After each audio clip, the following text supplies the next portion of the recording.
Sounds, camera, action with inspiring leaders. In today's episode, we explore transformational leadership in schools, and we are joined by Dr. Naira Hamdy, Principal at Emirates National Schools, Russell Khaimah. Thank you so much for joining us today. You're most welcome. To start with, tell us more about your leadership style in your school as a principal. So this is a very challenging question. I believe that my leadership style is more a transformational one. I believe in people as a first stage. We need to create that community where everyone feels value, approach, listened to, and realizing by the end his own dream. Wow, that's amazing. So when we say the transformational leadership, how you define this term, what that mean? First of all, we have to start with a very clear vision, where we are aiming to. Then sharing the vision with honesty and in the same time high expectation from every stakeholder, and make everyone as well feel as part of that big dream. If you can realize that, you will also aim what you are looking for. Great. And how you face challenges between teachers, between leaders, there's so much going on around the schools these days. What is your take on that when it comes to building that relationship with leaders and teachers? If you are thinking about your day-to-day operation and all the challenges that you are facing as a teacher, you start your day with an agenda and then you end it with another agenda. The main important thing is to be all the time focused on what you are aiming for and believing on people and their capability, and make them as well believe on themselves. The continuous growth mindset that you are encountering in your community will make every challenge possible to achieve, and even you will find around you people who are supporting you to find solutions. True, true. Tell us one of your story from one of the challenges that you have faced and how you sort that out. There would be a lot of challenges you might be facing. Absolutely. So just share one of your story. Yeah, if we're thinking even about our days now, the most important thing is to feel that every student is engaged and motivated till last minute of the academic year. So every teacher now is thinking about one initiative that will make his student feeling valued, feeling also, happy to come to school every day and being with us till the end of last academic year or last day of the academic year. Wow, that's great. So in schools, we know that our ultimate goal is when the child leaves the school, he's happy or she's happy, right? So are we making sure our teachers, when they are leaving the school, they are equally happy? How we can do that? What do you think we can do that to improve that part in any schools in UAE? What we can do different to make sure the teacher wants to come back? Teachers want to take that so many things from the school, and then when she's coming back, she was like, what? This is one of my favorite school where I worked. What do you think schools need to do different to make that impression for the teacher? So definitely, for every leader, staff retention is one of the challenges that we have to think about. And we have to come also with innovative and creative solution for that. Because you need to be aware of the expectation that you would like to achieve as a principal, and in the same time, making sure that every member is feeling valued. If we would like our student to be happy, we have to think first of our staff and make them feel happy, valued, appreciated, and making sure that they are listened to. Starting by listening to every member is the key. True. Listening is such an important word these days. I think half of the time what we are struggling in schools is we don't listen to understand other people's perspective. Absolutely. And that's so important. So let's go to listening part. So what kind, when you listen to someone and you're trying to understand that person's perspective, for example, maybe two teachers or two leaders have a kind of a disagreement and they come to you with a problem. So how you handle that? Before anything, we will start with a reflection. So first of all, we will listen to each other. When you are listening to the person, and maybe sometimes, if you are just pause and reflect, you will see the problem from the other person's point of view. That will be the main key to change a little bit, that conflict that could happen between people. And afterwards as well, start by finding a solution. The solution will never be imposed. It has to be managed, and it has to be dealt with all of us in the same time. So I will never come the solution without consulting Exactly. all collaborators on Exactly. it. I remember one of the leader told me once is when you come to me with the problem, make sure you have a solution. Absolutely. Right? And that's so important. That is actually you have a solution, share with us. Don't tell us the problem. So when this happened in the classroom as well with the students, with the parents, for example, they have a kind of a disagreement with the teachers and they come with the problem and maybe the parents wants to meet you and discuss with you. What kind of advice do you give to the parents as well these So days? we've created, a very nice approach here. We are starting all the time by talking to the main stakeholder. All parents would like to come and meet the principal as a first stage. And definitely they are more than welcome. I have an open door policy where I'm meeting everyone. But I'm always bringing, the main key person in the problem. It could be the homeroom teacher, it could be the specialist teacher, it could be even one of the admin staff that is part of the problem at that stage.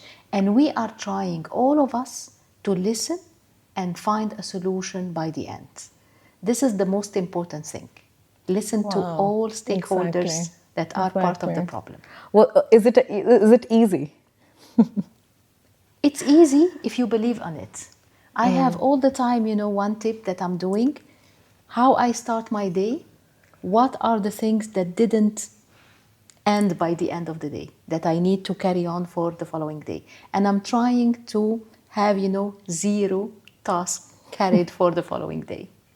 Wow, great. I was looking at some of the pictures about the exhibition I believe you have done recently. It's beautiful, amazing, the kind of, the students are interaction and they're doing all this. So when the teachers prepare for these things, these kinds of exhibition, how much involvement of the student is in there? And when the parents are coming and they're discussing their viewpoint, what's the student's take on that? They might be gaining confidence, right? They're learning new things. So when this collaboration happens, what is the key points any school needs to take away from the exhibitions you have done, because it's so much successful?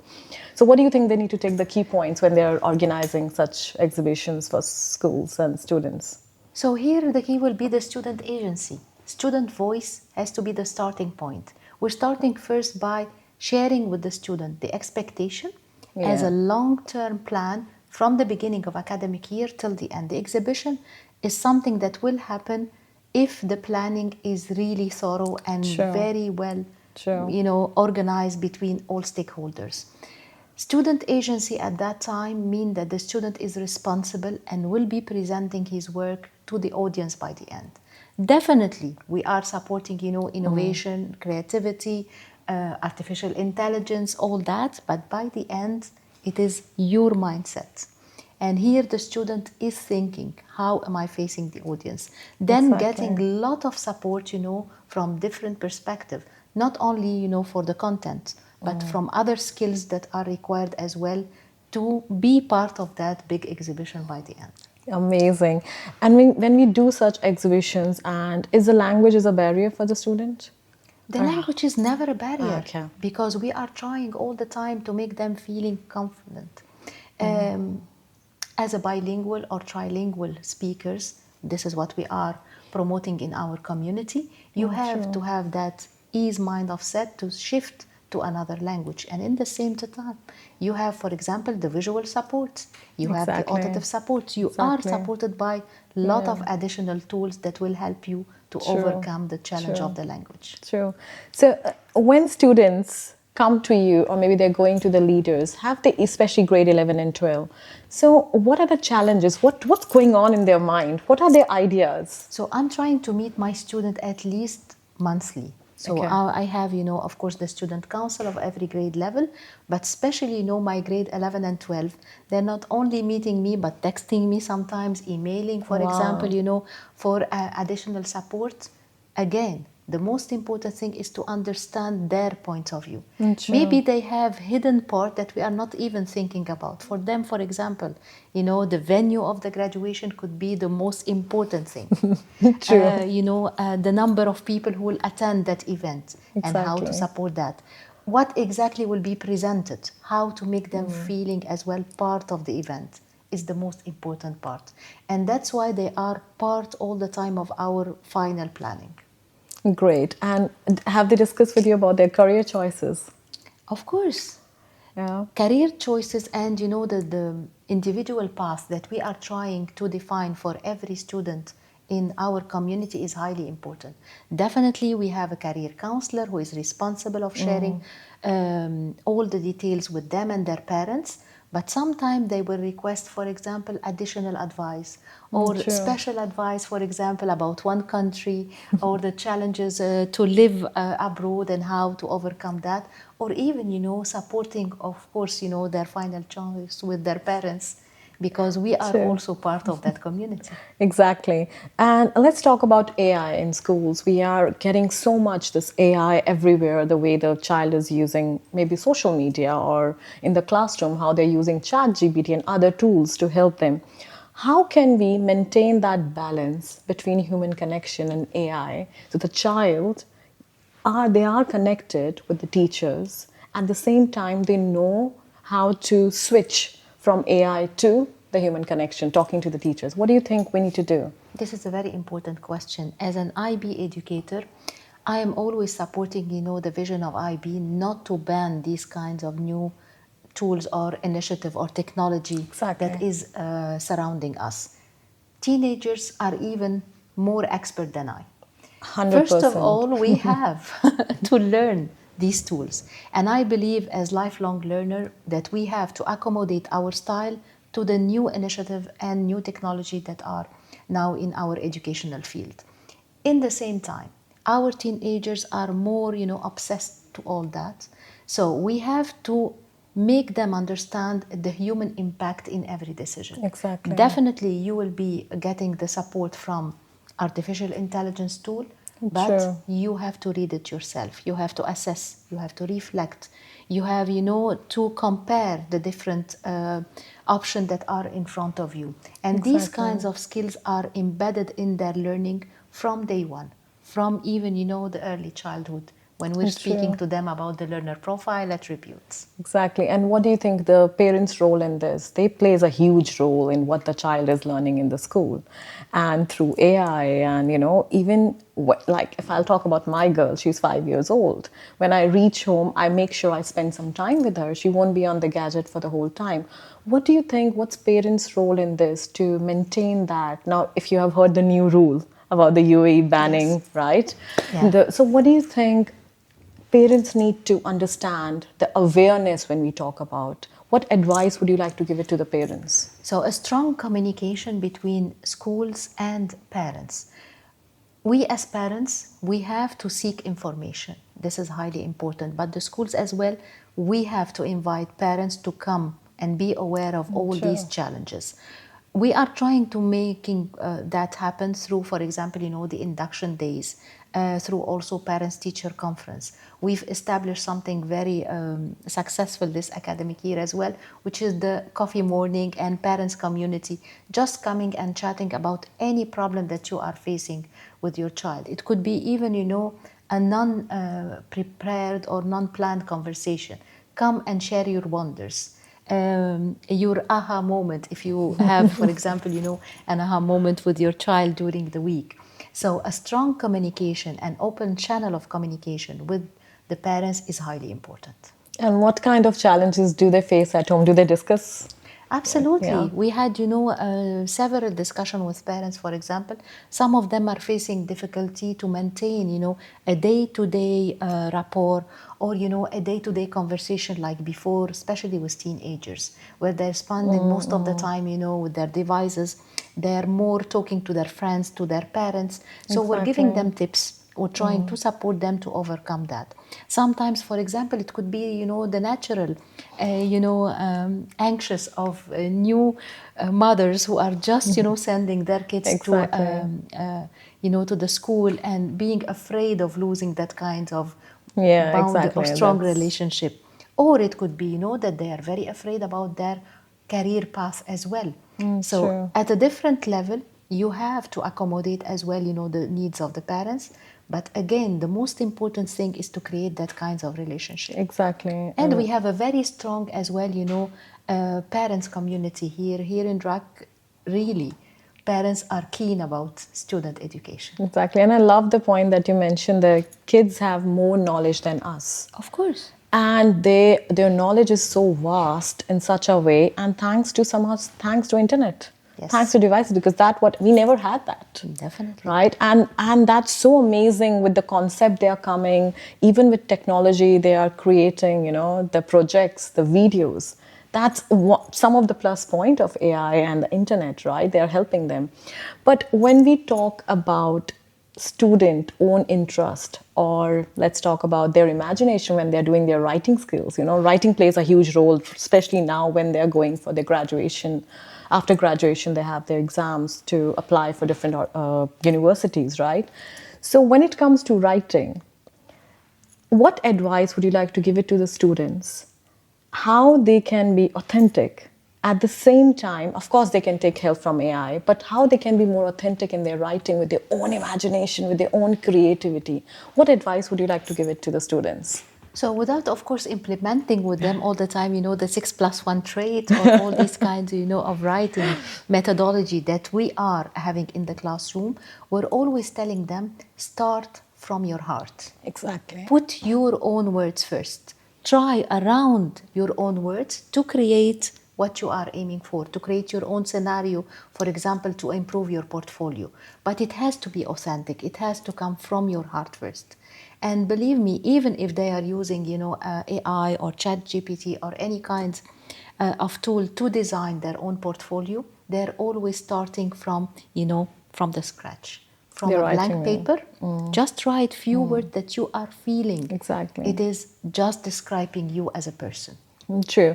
And I believe I was going through some of the points, and that's been discussed all over the world when I was looking at some of the news. Writing is a bit challenging in all the countries.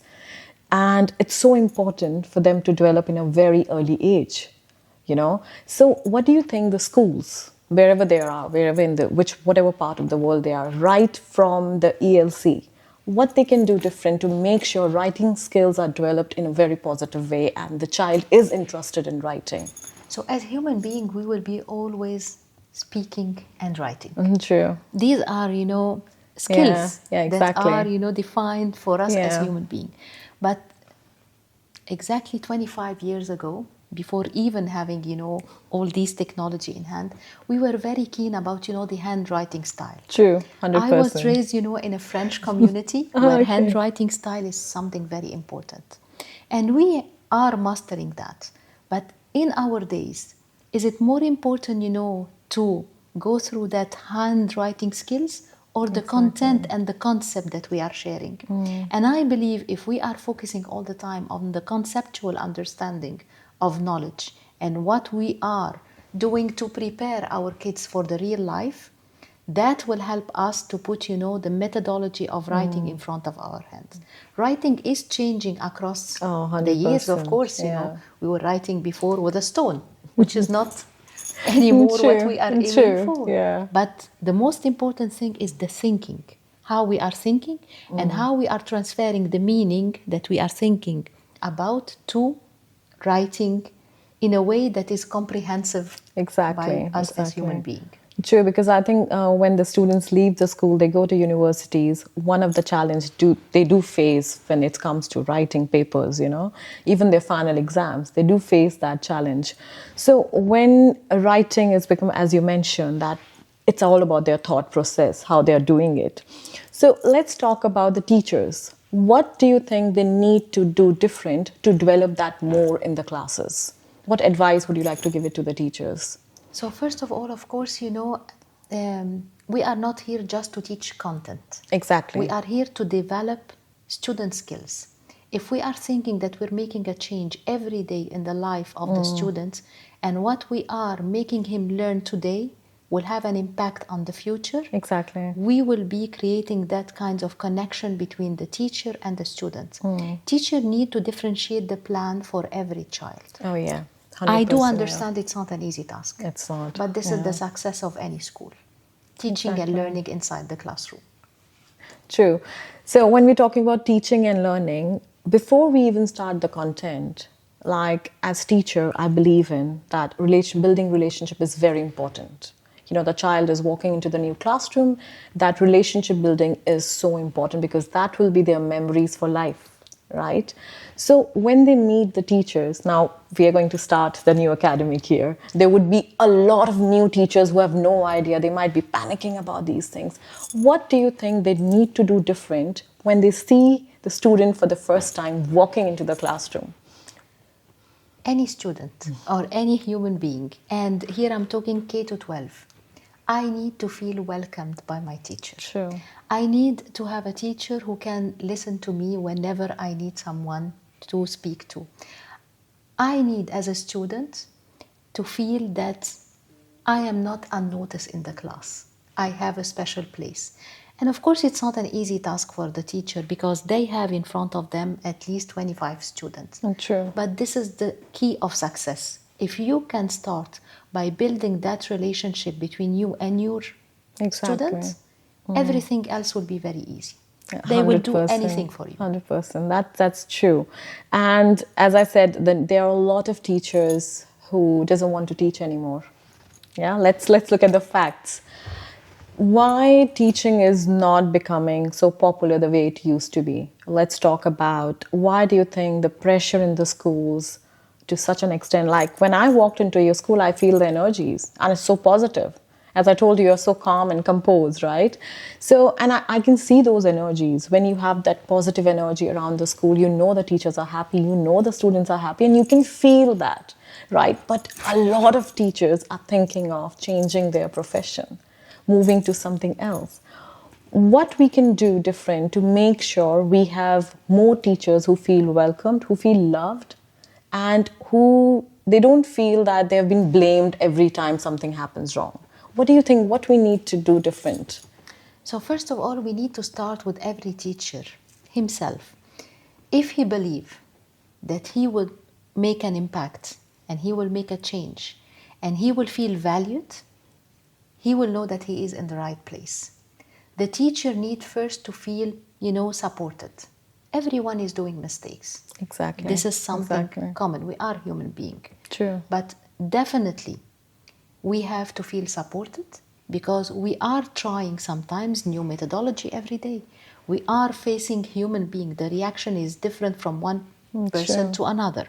So feeling, that he is working in a positive, calm environment is highly important.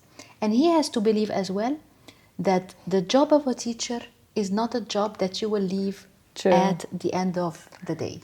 You will carry 100%. on all the time that thinking, even if I don't have, to do a lot of markings like before because I'm supported like the Exactly. student by different tools as well. But again, I will continue thinking about my student, how they're feeling Exactly. today. Maybe, X student was not feeling well. Why? What could be the reason? How can I support that? Or maybe, for example, one student didn't show up and I couldn't also call him. And I need to, give him that approach as well, that I'm caring about him and about his presence in the class. So Exactly. we are carrying all that in our minds. And here I'm talking as a teacher, and I've been in the classroom for more than 30 years Oh, before wow. being, in my position. Amazing. And I've never stopped teaching till now.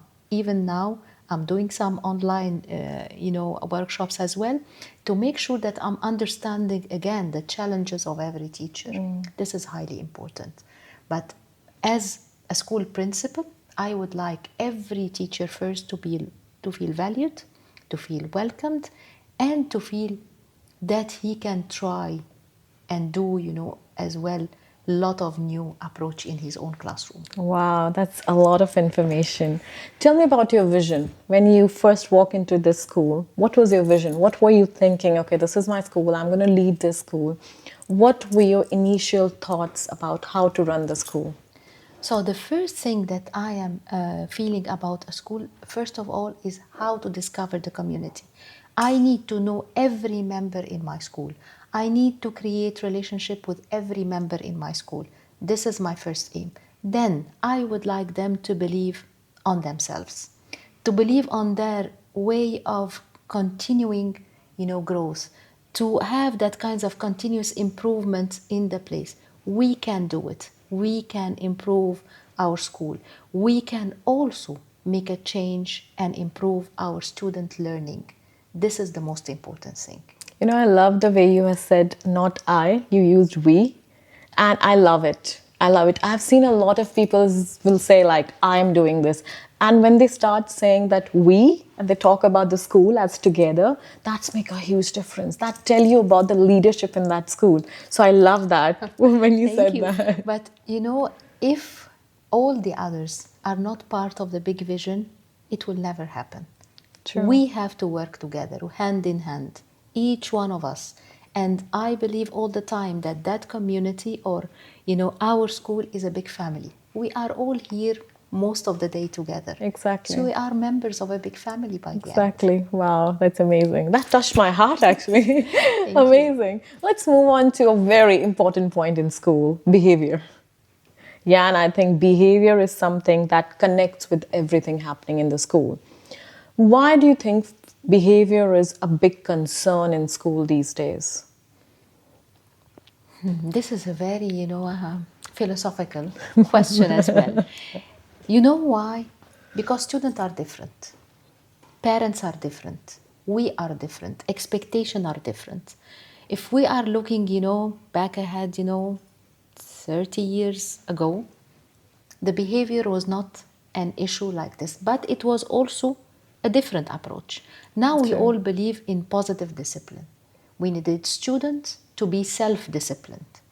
And this is a highly important concept. And in order to be self-disciplined, we have to start with the parents. So I think Exactly. a lot of communication with the parents about the expectation of behavior. What is the meaning of positive discipline? How to make your child, self-disciplined, not only inside the school, but even, at home, where he is representing the school in every context outside even, the school building. It's a huge, difference between the expectation previously and the expectation now. With the changes, of course, of our current students and how they are exposed as well to different contexts that they were not exposed to previously, True. we True. have to have that kinds of continuous conversation with them about the importance of continue respecting your teachers, making sure that you have confidence in everything that we are sharing with you as essential agreement. The essential agreement inside the classroom should be established with, of course, consulting the student, but implemented by every teacher or every adult around the student. Oh my God, you explained so beautifully, you step by step, the way you have explained. Amazing. So you've been working here from last 2 years now. What one key point, and I think when you leave your house in the morning, what do you think you keep a note of this? This is what I need to do when I go to school, or this is what I need to remember. I need to remember to ask myself how that decision will impact our students. So any decision that I'm taking in my day, I'm trying to ask myself that question. What will be the impact on student?